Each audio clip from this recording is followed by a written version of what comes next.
आणि महामुंबईमध्ये आता बातम्या पाहूयात सविस्तर। महादेव गेमिंग ॲपची जाहिरात करणं बॉलिवूडमधल्या काही सेलिब्रिटींना चांगलंच महागात पडण्याची शक्यता आहे, कारण जाहिरातीच्या बदल्यात या सेलिब्रिटींना हवालाच्या मार्फत भली मोठी रक्कम मिळाल्याचा संशय ईडीला आहे आणि त्यामुळेच ईडीनं अभिनेता रणबीर कपूरला नोटीस बजावली आहे। शुक्रवारी 6 ऑक्टोबरला ईडीच्या रायपूरमधल्या कार्यालयात चौकशीसाठी हजर राहण्याचे आदेश देण्यात आले, पण रणबीर कपूरनं 2 आठवड्यांची वेळ मागितली आहे। खरं तर या गेमिंग ॲपसाठी बॉलिवूडमधले आणखीन काही तारका यांनी जाहिरात केली होती, त्यामुळे ते सेलिब्रिटी ईडीच्या रडारवर आहेत।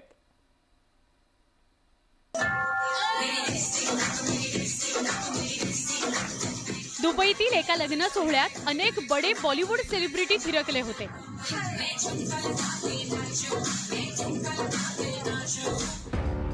तो लग्न सोहळा होता ऑनलाईन सट्टेबाजीचा प्लॅटफॉर्म महादेव बुक ॲपचा प्रमोटर सौरभ चंद्राकर याचा। त्यानं आपल्या लग्नावर तब्बल 200 कोटी रुपये खर्च केले होते। त्या लग्नात परफॉर्मन्स केलेल्या बॉलिवूड सेलिब्रिटी ईडीच्या रडारवर आलेल्या आहेत। इतकंच काय, पण महादेव बुक ॲपची जाहिरात करणाऱ्या रणबीर कपूरलाही ईडीनं नोटीस बजावली आहे, कारण या सगळ्यांना हवाला मार्फत पैसे देण्यात आल्याचा ईडीला संशय आहे। रणबीर कपूर सोबतच बोमन इराणी, सोनाक्षी सिन्हा, श्रद्धा कपूर, अमीषा पटेल यांनीही महादेव बुक ॲपची जाहिरात केल्यानं हे सेलिब्रिटी संशयाच्या फेऱ्यात अडकलेत। तर गायक आतिफ असलम, राहत फतेह अली खान, अली असगर, विशाल ददलानी, टायगर श्रॉफ, नेहा कक्कर, भारती सिंग, सनी लिओनी यांनी दुबईत लग्नाला हजेरी लावली होती। त्याकरता या सेलिब्रिटींना मोठ्या प्रमाणात बिदागी देण्यात आली होती। आरोपी सौरभ चंद्राकरनं महादेव ॲप व्यतिरिक्त 4 ते 5 गेमिंग ॲप तयार केलेले होते। त्या ॲपचं मुख्य केंद्र हे UAE मध्ये असून श्रीलंका, नेपाळ आणि दुबईत कॉल सेंटर सुरू केली होती।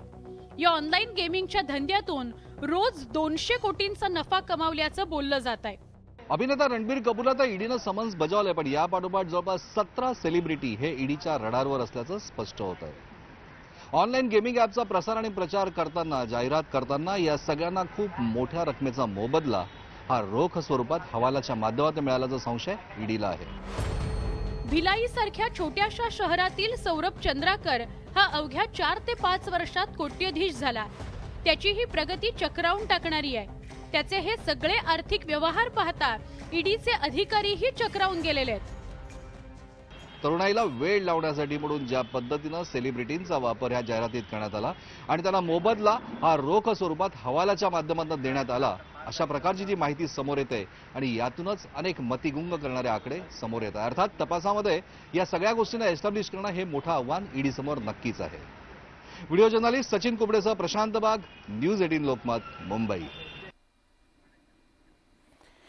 याच महादेव गेमिंग ॲप प्रकरणात चित्रपटसृष्टीतील दिग्गज अभिनेत्यांना ईडीकडून समन्स बजावण्यात आलं। दरम्यान या प्रकरणात कॉमेडियन कपिल शर्मा आणि अभिनेत्री हुमा कुरेशीला समन्स बजावण्यात आलं। न्यूज 18 लोकमतला सूत्रांनी ही माहिती दिली आहे।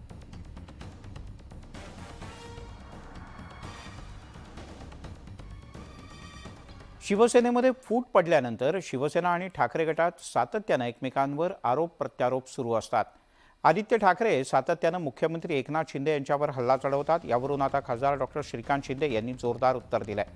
घरी राहून तुम्ही बेस्ट सीएम कसे होतात असा खोचक प्रश्न त्यांनी विचारला। तसंच घरी राहून काम करण्याची तुम्हाला सवय आहे, मात्र आम्ही थेट फील्डवर उतरून काम करतो असं उत्तरही त्यांनी दिलं। यावेळी बोलताना श्रीकांत शिंदे यांनी आदित्य ठाकरे यांना कल्याण डोंबिवली मतदारसंघातून लढण्याचं खुलं आव्हान दिलंय। त्याचसोबत आपण मातोश्री 1 मधून मातोश्री 2 मध्ये कसे गेलात, तुमचा सोर्स ऑफ इन्कम काय ते सांगा असा प्रश्नही त्यांनी उपस्थित केला।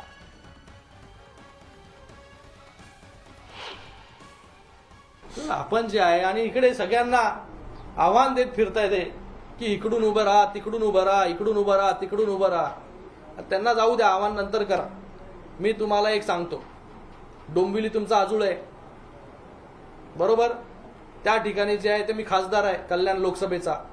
आज तुम्हाला त्या ठिकाणी मी आव्हान देतो की आपल्या आजूळ जिथे आहे तिकडे येऊन आपण इलेक्शन लढा त्या ठिकाणी, आणि मग बघू किसमें कितना है दम।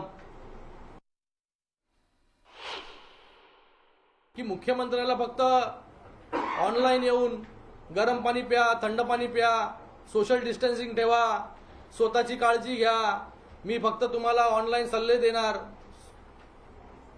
हे मुख्यमंत्र्यांचं काम नाही. मुख्यमंत्र्यांचं काम जे आहे ते ग्राउंड झिरोवरती उतरून जे आहे हे लोकांचे अश्रू पुसण्याचं काम हे मुख्यमंत्र्यांचं आहे. आणि ते आजचे मुख्यमंत्री या ठिकाणी करत आहेत. मुंबई महानगरपालिकेच्या कथित खिचडी घोटाळा प्रकरणात खासदार संजय राऊत यांचे धाकटे बंधू संदीप राऊत यांची चौकशी होणार आहे. आर्थिक गुन्हे शाखेनं संदीप राऊत यांना नोटीस बजावली असून शुक्रवारी चौकशीसाठी हजर राहण्यासाठी सांगितलंय. खिचडी घोटाळा प्रकरणातले पैसे संदीप राऊत यांना सुद्धा मिळायचे असा आरोप करण्यात आलाय. त्यांना शुक्रवारी सकाळी 11 वाजता मुंबई पोलिसांच्या आर्थिक गुन्हे शाखेच्या कार्यालयात चौकशीसाठी हजर राहा असे आदेश देण्यात आले. खिचडी घोटाळा प्रकरणात या अगोदरच उद्धव ठाकरे गटातील अमोल कीर्तीकर, आदित्य ठाकरे यांचे निकटवर्तीय सूरज चव्हाण यांची सुद्धा चौकशी झाली होती. आज अजून एक नोटीस मला वाटतं संजय राऊतांच्या भावाला देखील गेली त्या ठिकाणी. खिचडी म्हणजे कोविडमध्ये भ्रष्टाचार केला, जम्बो घोटाळ्यामध्ये म्हणजे जम्बो हॉस्पिटलमध्ये जम्बो घोटाळा केला, त्याचबरोबर खिचडी देखील सोडली नाही या लोकांनी. 300 म्हणजे मला वाटतं 300 ग्राम खिचडी, त्याच्यामध्ये 100 ग्रामच मिळायची लोकांना. राज्याचे उद्योगमंत्री उदय सामंत लंडनच्या दौऱ्यावरून मुंबईत परतले. मुंबईत आल्यानंतर त्यांनी विदेश दौऱ्याचा खर्च विचारणाऱ्या आदित्य ठाकरे यांच्या दावोस दौऱ्याच्या खर्चाचा लेखाजोखाच मांडला. आदित्य ठाकरे यांनी त्यांच्या दावोस दौऱ्यात मोठा खर्च केला. सामंत यांनी पत्रकार परिषदेत पूर्ण खर्च वाचूनच दाखवला.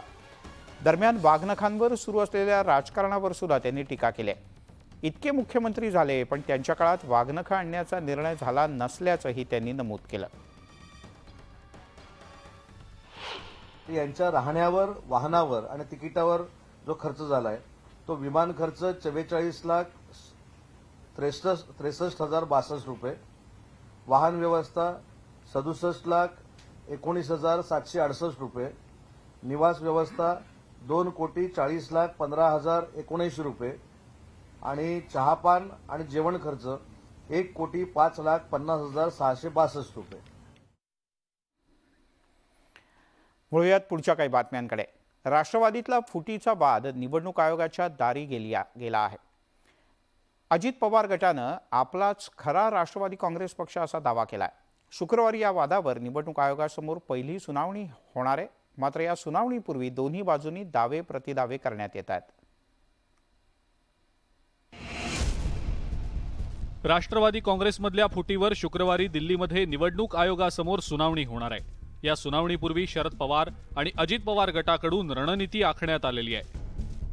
जुलै महिन्यात अजित पवारांनी बंड केलं होतं आणि त्यानंतर फुटीर गटानं बैठक घेत अजित पवारांची पक्षनेता म्हणून निवड केली होती. मात्र आता शरद पवार गटाकडून अजित पवारांच्या निवडीवरच आक्षेप घेतला जाणार आहे. अजित पवारांची निवड पक्षाच्या घटनेच्या विरोधात असल्याचा दावा शरद पवार गटाकडून केला जाणार असल्याची चर्चा आहे. शरद पवारांच्या पक्षाध्यक्षपदी निवडीच्या पत्रावर छगन भुजबळ, अजित पवार, प्रफुल्ल पटेल आणि धनंजय मुंडे यांच्या सह्या आहेत आणि तोच मुद्दा शरद पवार गटाकडून उपस्थित केला जाणार आहे. शरद पवार गटानं अजित पवार गटापेक्षा 9,000 अधिक शपथपत्र निवडणूक आयोगासमोर दाखल केल्याचं बोललं जात आहे. अजित पवार गटानं दाखल केलेल्या शपथपत्रातल्या काही त्रुटी सुद्धा शरद पवार गटाकडून निवडणूक आयोगासमोर मांडल्या जाणार आहेत. अजित पवार गटानं दाखल केलेल्या शपथपत्रात 60 सरकारी कर्मचाऱ्यांचा समावेश असल्याचं बोललं जात आहे. तसंच अजित पवार गटानं काही मृत व्यक्तींच्या नावे शपथपत्र सादर केली असून त्यावर शरद पवार गट हरकत घेणार असल्याचं सूत्रांनी सांगितलं.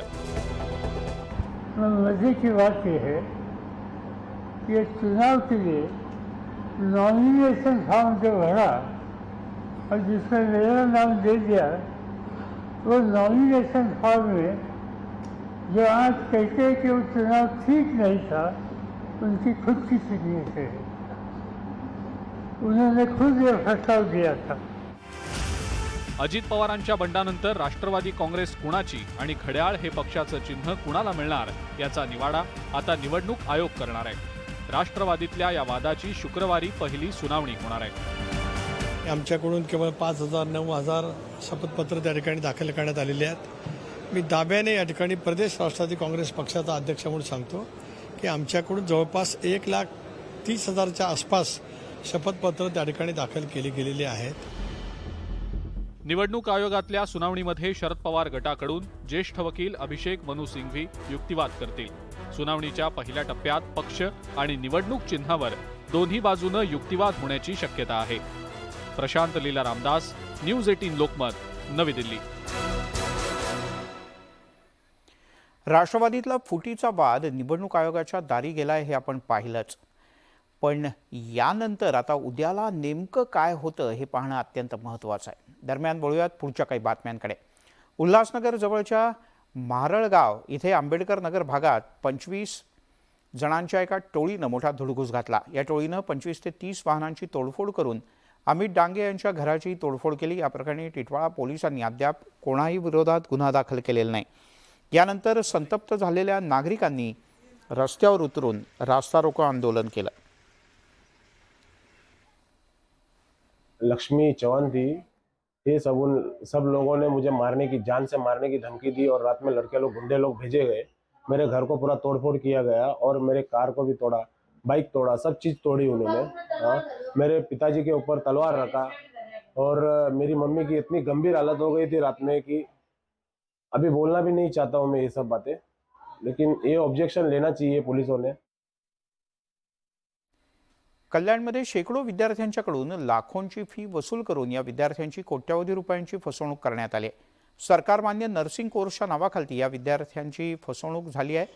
तसंच त्यांचं शैक्षणिक वर्ष जायला हेच महाविद्यालय कारणीभूत आहे. याबद्दल विद्यार्थ्यांनी पोलिसात तक्रार केली, मात्र पोलीस सहकार्य करत नसल्याचा आरोप करण्यात येतोय. आमचा 3 वर्षाचा कोर्स होता ते आमचा कंप्लीट झाला. ज्याच्यामध्ये ते लोक काय बोलले होते की तुम्हाला INC म्हणजे इंडियन नर्सिंग काउन्सिलमध्ये तुम्हाला रजिस्ट्रेशन करून देणार आहे.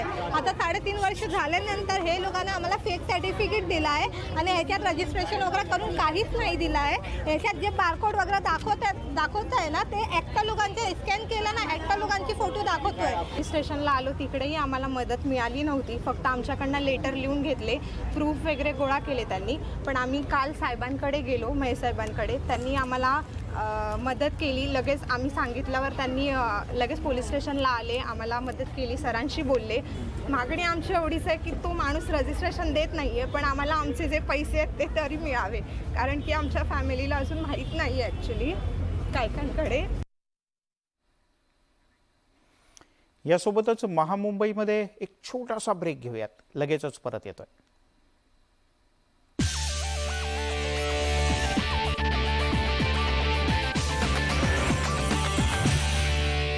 न्यूज 18 लोकमतवर आपण पाहताय महामुंबई.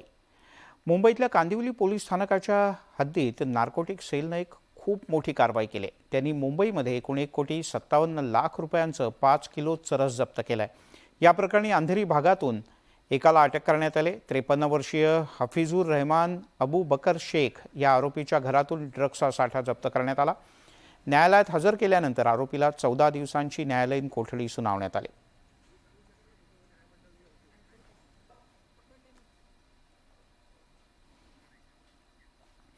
यासोबत महामुंबईमध्ये इथेच थांबूयात. सर्व प्रकारच्या ताज्या अपडेट्ससाठी news18marathi.com या आमच्या वेबसाईटला लॉग ऑन करा. फेसबुक, ट्विटरवर आम्हाला फॉलो करा. आमच्या यूट्यूब चॅनलला सबस्क्राईब करा.